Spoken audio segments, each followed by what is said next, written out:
Nalaman ni Mash na ang 5 pilak na barya ay kapalit ng 1 gintong barya. Dahil mayroon siyang 2 pilak na barya, kinakalkula niya na kailangan niya ng 28 pang pilak na barya para sa 1 gintong barya, ngunit sinasabi sa kanya ni Finn na 3 pa lang ito. Pagkatapos ay sinabi ni Mash na nasiyahan siya kung gaano kapayapa ang araw ngayon, ngunit sa sandaling iyon naalala ni Finn na hindi pa nila naisumite ang kanilang mga takdang aralin sa potion at nagsimulang magpanik. Dumating si Lance, nagulat nang marinig na hindi pa nila ginagawa ang kanilang assignment at tinawag silang mga slacker. Ipinaliwanag niya na sinisira nila ang reputasyon ng dorm at dapat na ikahiya. Pagkatapos ay binuksan ni Mash ang kanyang pendant, ipinakita sa kanya ang larawan ng kanyang kapatid na babae at nakita ang kanyang maliwanag na ningning, nabigla si Lance dito. Nagpa siya si Lance na tulungan sila sa kanilang takdang aralin sa potions at ipinakita sa kanila ang isang mandragora na nagpapaliwanag na kung patahimikin nila ang kanilang mga hiyawan, sila ay magiging universal na sangkap sa mga potion. Pagkatapos ay ipinakita niya sa kanila kung paano ito gagawin at ginamit ang Quientest na nagpapakalma sa mandragora at pinatahimik ito. Pagkatapos ay sinubukan ni Finn, gayunpaman ang mandragora ay patuloy na sumisigaw pagkatapos niyang gamitin ang Quientest. Sinubukan din ito ni Mash, gayunpaman, ang mandragora ay nagsimulang sumigaw ng mas malakas. Sinabi ni Lance kay Finn na kailangan niyang itoon ang kanyang mahika sa isang punto. Sinubukan muli ni Finn at nagawang pakalmayan at pinatulog ito. Samantala, ang mandragora ni Mash ay lalong sumigaw ng mas malakas at ito ay lumaki. Habang inaatake nito si Mash, sinampal niya ito at pinatumba na nagsasabing nagawa niyang patahimikin ito. Sa ngayon ay tahimik ang mga mandragora, ipinaliwanag ni Lance na sila ay nagiging isang regular na damo. Pagkatapos ay ipinakita niya sa kanila kung paano ito hiwain at lutuin para gawing potion. Nakita ni Finn na masyadong komplikado ito, ngunit sinabi ni Mash na nakuha niya ito. Sinusundan niya ang mga hakbang ni Lance, ngunit nauwi sa paggawa ng cream puff.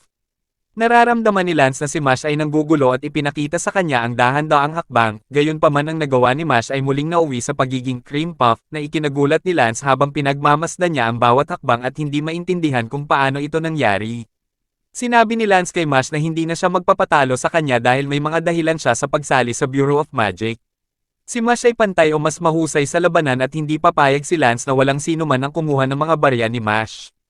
Pagkatapos ay sinabihan ni Lance si Mash na subukang gawin muli ang potion. Naalala ni Wahlberg na malapit na ang all-dorm off-campus class at iniisip niya kung magiging okay si Mash. Samantala, nakasalubong ni Dot ang 3 estudyante na nakipag-away sa kanya, ngunit natalo niya silang lahat. Sinabi ni Abel na ang mga Divine Visionaries ay ang mga hulma at namamahala sa mundo. Tinanong niya kung anong katangian ang dapat taglayin ng isang pinuno at sinabi ni Abyss ang marangal nitong linya ng dugo at napakalaking kapangyarihan. Kinumpirma ni Abel na binabanggit na ang ibig sabihin nito ay hindi ang mga mag-aaral mula sa Adler, ngunit ang mga mag-aaral mula sa Lang, at pagkatapos ay sinabihin sila na kunin ang lahat ng mga barya mula sa iba pang mga dorm. Kinabukasan, magsisimula ang klase sa labas ng campus at dinadala ang mga estudyante sa kagubatan.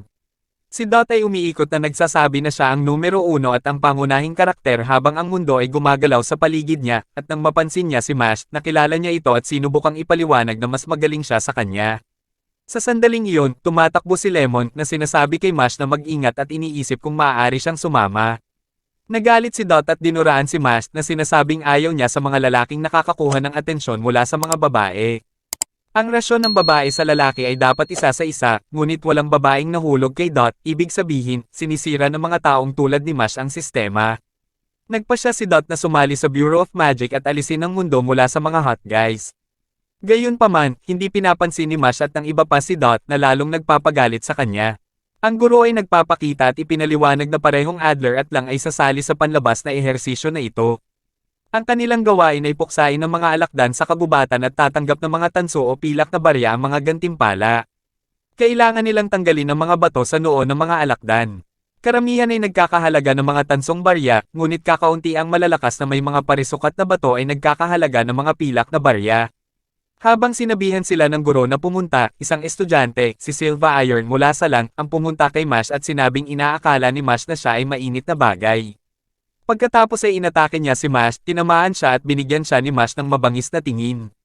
Pinahinto sila ng guro at ipinaliwanag ni Silva na naglalaro lang sila. Sa kanyang pag-alis, sinabihan ni Lance si Mash na huwag pakialaman si Silva na sikat sa kanyang maling pag-uugali. Ipinaliwanag niya na nasaktan niya ang ilang mga mag-aaral at guro at pinaulit nila siya sa 1 taon, ngunit hindi siya pinatalsik dahil sa kanyang mga kakayahan sa mahika. Pagkatapos ay sinuri ni Mash ang kanyang cream puff at ipinaliwanag na nag-aalala siya na nadurog ito sa kanyang bulsa, kaya napagtanto ni Lance na ang mabangis na hitsura ni Mash ay dahil sa kanyang cream puff. Nagtungo sina Lance at Mash sa kagubatan. Iminungkahi ni Lance na magtulungan sila, ngunit pagkatapos ay napagtanto na nawala na sa tabi niya si Mash. Samantala, naabutan ni Mash si Dot na gustong patunayan na mas magaling siya kay Mash, ngunit nang makita niya si Mash, nabigla siya. Sinampal siya ni Mash para tumahimik. Nagpa siya si Dot na labanan siya, ngunit narinig niya ang sigaw ng isang batang babae na tina-target ng isa pang lalaking estudyante. Mabilis niya itong tinulungan, inatake ang lalaking may explom at tinalo siya. Ang batang babae, si Lauren Cabos, pagkatapos ay nagpasalamat sa kanya na pinamula at natunaw si Dot. Nagulat si Lauren sa pagiging kakaiba niya, ngunit patuloy siyang pinupuri na ikinatuwa lamang ni Dot na patuloy na gumagawa ng mga kakaibang bagay habang sinusubukang manatiling kalmado at mukhang cool. Binanggit ni Lauren na sa kanyang mahika, madali niyang mapaibig ang mga bahagyang naaakit sa kanya, bagamat sa pagtingin kay Dot, hulaan niya, marahil ay hindi na niya kailangan pang gamitin ang kanyang mahika. Pagkatapos ay sinimulan niyang purihin si Mash at ginamit ang kanyang mahika para mapaibig siya nito, ngunit wala itong epekto kay Mash. Sinisikap niyang maging mas kaakit-akit, ngunit wala itong resulta. Habang nakuha niya si Dot, ipinaliwanag niya na pinagbabantaan siya ni Silva. Nang makitang umiiyak siya, nagpa siya si Dot na bugbugin si Silva. Sumunod naman si Silva, iniisip kung sino ang tatalunin sa kanya. Sinabi ni Silva na si Dot ay isang taong-unan at kapag nakilala niya ang taong-unan, nais niyang bigyan sila ng lasa ng katotohanan at makita kung sino ang malakas sa kanila. Gayunpaman sa sandaling iyon, inaatake ni Dot si Silva gamit ang machine gun explom. Samantala, natagpuan ni Finn at Lemon si Lance at nakikiusap sa kanya na huwag silang pabayaan. Pinoprotektahan ni Silva ang kanyang sarili sa kanyang mahika. Tinutuya niya si Dot at sinaktan siya, pinatumba siya, iniisip kung saan napunta ang kanyang lakas at sinabing may malaking pagkakaiba sa kanilang mga kakayahan.